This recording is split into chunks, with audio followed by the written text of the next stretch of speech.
ஏரி பக்கமா இந்த கொடியை பார்த்தேன். பார்க்கிறதுக்கு தர்பூசணி கொடி மாதிரியே இருந்தது. சின்ன சின்ன மஞ்சள் பூக்கள் இருந்தது. அதுல இருந்த காயை பார்த்தா அப்படியே தர்பூசணி மாதிரியே இருந்தது. அதனால தர்பூசணி பிஞ்சா இருக்கும் அப்படின்னு நான் நினைச்சுக்கிட்டேன். ஆனா இது தர்பூசணி கொடி இல்ல, சுக்கங்காய், மிதுக்கங்காய், குக்குமிஸ் மெலோ.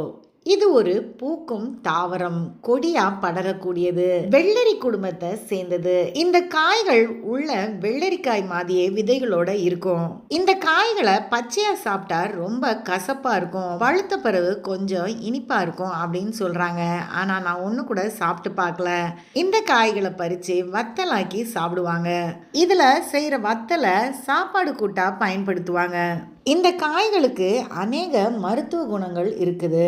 குடல் புண்களை ஆற்றக்கூடியது, நீரிழிவு நோய்க்கு மருந்தா பயன்படுத்தலாம். தூத்துக்குடி, திருநெல்வேலி பக்கம் போனீங்கன்னா இந்த காய்களை புட்டு முருங்க அப்படின்னு சொல்லுவாங்க. ஒவ்வொரு மாவட்டத்திலையும் இந்த காய்களுக்கு வேற பெயர்கள் வச்சிருக்காங்க.